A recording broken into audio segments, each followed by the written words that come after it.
Hello, I'm Dr. Inman. I'm the head of the International Association of Veterinary Chiropractors. This is a miniature lecture on diabetes mellitus, or diabetes in dogs and cats, essentially. Common condition. Any animal that has a pancreas has the ability to have diabetes, lack of insulin producing insulin from the beta cells of the islets of Langerhans in the pancreas. Essentially, there is complete lack, type 1, partial lack, type 2 diabetes. We see that both of those in the domestic animals. The problem is that can cause this animal to have all kinds of problems, essentially, increase water intake, increase urination, etc., etc. And our approach is to either supplant them with insulin, which is done for a long period of time.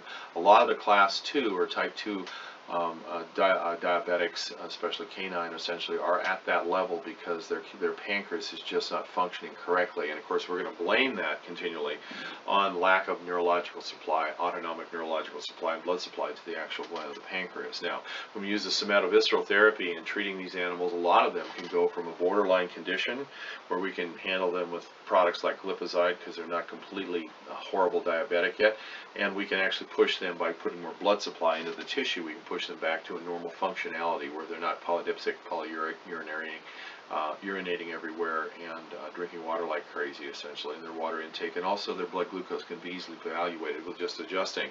However, most of those animals won't respond because by the time we get them, they've had enough injury to the beta cells of the pancreas that they won't actually generate adequate amounts of insulin unless we rehabilitate those cells. And interestingly enough, we have a series of frequencies when we start talking about endocrine disease that allows us to address the actual third body that's holding this problem in place. So we will laser the animal at the thoracic inlet. We will laser this animal's liver, of course, and pancreas with this therapy here. And then we found that the key to this particular condition was lasering the animal's colon, believe it or not. The colon and its frequency, its chaos frequency, was the solution for this disease process.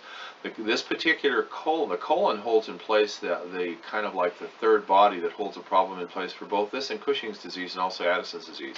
So for some reason, 20 cycles per second, which is the cycle for the colon, which is the frequency of the colon, doesn't do it. But when we raise 20 to its chaos conversion factor, 1.26, the power 1.26, we end up with a frequency like 42.83, and that frequency placed into this particular violet head is enough to actually communicate the body's ability to start to take care of that particular condition.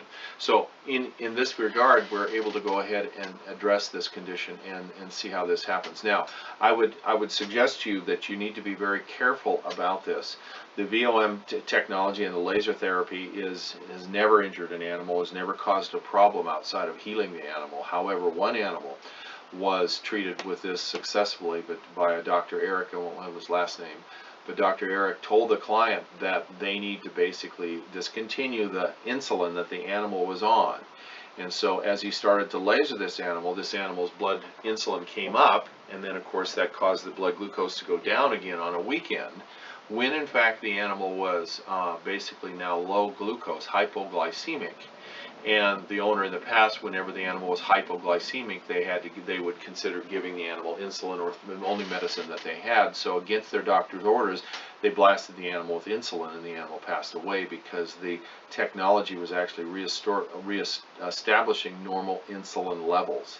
And then they blasted it with more insulin, and they killed the animal. They killed the animal with their insulin injection. I would suggest to you that we have to be careful with cats and also with dogs that are on insulin when we utilize this therapy, because we can use it for 3 or 4 days, essentially twice a day for 3 or 4 days, and then all of a sudden, wham, the insulin-producing beta cells kick in, and all of a sudden our insulin starts to come up towards normal. And if we're still adding insulin to the system, we're going to overdose the animal, and we're going to end up with a big problem. So this should only be done with somebody who really knows what they're up to, in veterinary supervision for sure, essentially, and also the ability to evaluate this animal's blood and urine glucose on a daily level, because sooner or later this animal is either not going to respond, which is about 20% of them, or 80% of them are going to come up to a relatively normal level of insulin and allow us to basically either give such a tiny amount of insulin it's almost insignificant, or discontinue insulin therapy altogether.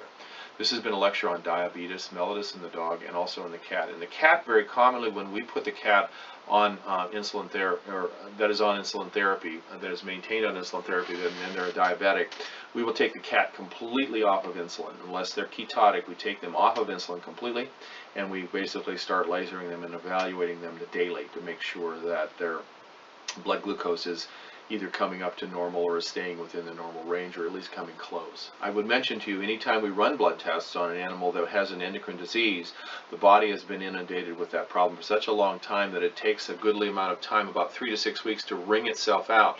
So very commonly, the first 3 or 4 weeks, the blood tests are all over the place. Even though the animal appears better, PUPD has gone back down to normal essentially, but the animal looks better, but the animal really blood tests haven't caught up with it yet, and it sometimes takes up to 6 weeks before the blood test will actually give you a true representation of what's going on in the animal's body. So you don't want to over-represent or over-evaluate the blood tests essentially, but you want to keep track of the animal clinically very carefully when dealing with diabetes mellitus essentially. Like I say, the only animal we've ever compromised with this type of therapy was an animal that was responding extremely well to this type of therapy, but the client basically did not take the heed of the veterinarian that told them not to give insulin.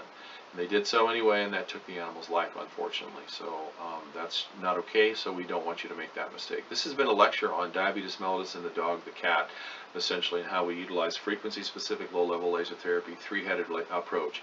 This is described extensively in the basic and advanced laser courses that we provide on the vomtech.com website. I would encourage you to go to that site and get some more information about how it is that we're able to do this and treat about 2,700 different disease conditions using frequency-specific low-level laser therapy. Do not use a class 4 laser or any laser that's over 200 milliwatts on these animals for this therapy, unless your laser is about 5 to 7 milliwatts essentially, and at 635 nanometers and is frequency specific, you're going to make the animal worse. Repeat, do not use a class 4 laser to treat this condition. You will make the animal worse.